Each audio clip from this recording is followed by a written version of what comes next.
Direct selling को नहीं समझ रहे हैं, वो जीवन में बहुत बड़ी गलती कर रहे हैं। आज नहीं तो कल, कल नहीं तो परसों, परसों नहीं तो परसों कि बेटा तुम बहुत बड़ी गलती की, नौकरी छोड़ दिए। घर में अक्सर कुछ अप डाउन भी हुए बिजनेस में। उस टाइम घर के लोगों ने मेरे को बहुत ताना सुनाया, अपनों ने मेरी हंसी उड़ाई, मजाक भी उड़ाया। लाइफ में होता रहता है सर, ये सब पार्ट है जीवन में। जब आप बड़ा काम करते हैं तो चैलेंज भी बड़े बड़े आते हैं। 15 साल में आपको ऐसा लगता है कि भाई आपने जो निर्णय लिया वो गलत लिया था, नौकरी करते रहना चाहिए था, ऐसा आपको तो नहीं लगता? सर मैं आपको रियल बताऊं कि मुझे ऐसा लगता है कि जो लोग आज डायरेक्ट सेलिंग को नहीं समझ रहे हैं, वो जीवन में बहुत बड़ी गलती कर रहे हैं। आज नहीं तो कल, कल नहीं तो परसों, परसों नहीं तो परसों सर सबको आना है डायरेक्ट सेलिंग में। डायरेक्ट सेलिंग एक अलग दुनिया है, एक अलग सोच है, एक अलग विचार है। जहां से एक आम आदमी की सोच खत्म होती है, वहां से डायरेक्ट सेलिंग की सोच शुरू होती है। और मैं प्राउड फील करता हूं अपने डिसीजन पे। मुझे गर्व होता है कि मैंने ये डिसीजन थोड़ा डिले किया लेने में, मुझे को और पहले लेना चाहिए था। धर्मेंद्र जी देखिए, आज बहुत सारा यूथ हमारे साथ में जुड़ा हुआ है, यूट्यूब पे भी आता है, हमारे व्यूवर्स में बहुत सारी संख्या यूथ की है जी। और यूथ बहुत कंफ्यूज रहता है कि वो डायरेक्ट सेलिंग में आए नहीं आए। कोई तैयारी कर रहा है परीक्षाओं की, बैंकिंग में बहुत सारे लोग जाना चाहते हैं, उनका ड्रीम रहता है, तो उनको आपका क्या संदेश है?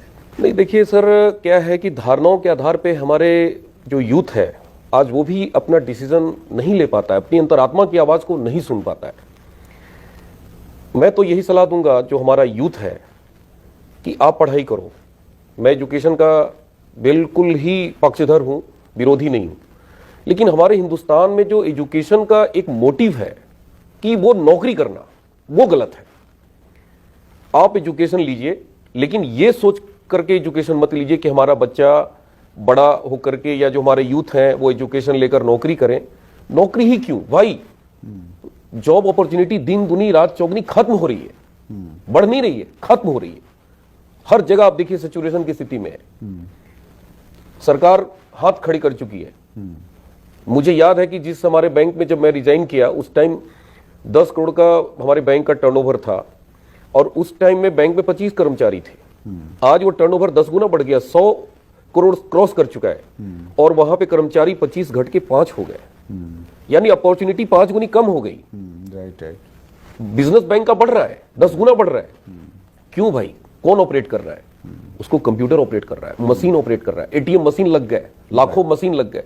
24 आवर्स आज के डेट में करेंसी अप डाउन हो रहा है, डिपॉजिट हो रही है, निकल रही है। लाखों कैशियर की नौकरी चली गई। पहले वो सब कैशियर काम करता था, 100 रुपए निकालने होते थे तो बैंक में जाके विड्रॉल भरने पड़ते थे।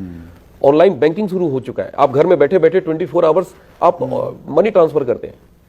तो फिर कहां है अपॉर्चुनिटी, कहां है? क्यों उसके पीछे भाग रहे हैं?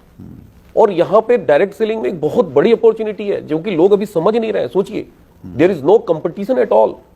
तो इंसान का एक नेचर है कि वो धारणाओं के आधार पे वो डिसीजन लेते हैं जिंदगी में, और यही डिसीजन उनको बाद में पछताना पड़ता है। आज वक्त है, this is the golden period of direct selling. अगर आज आप समझ गए, हमारे हम लोग चर्चा करते थे कि देखो ये आदमी आज बड़ी गाड़ियों में घूम रहा है, बड़े बड़े बंगले हैं, क्यों? क्योंकि इनके दादाजी बिजनेस करने चले गए थे शहर में। आज उसी की देन है कि देखो ये बड़े बड़े गाड़ियों में घूम रहे हैं। कहीं ना कहीं वही काम हम लोग भी करेंगे कि हमारे आने वाले पीढ़ियों के बारे में लोग चर्चा करेंगे कि यार देखो इसका बेटा हेलीकॉप्टर से उड़ता है, इसका बेटा चार्टर्ड प्लेन से घूमता है, क्योंकि इनके दादाजी ने डायरेक्ट सेलिंग किया था।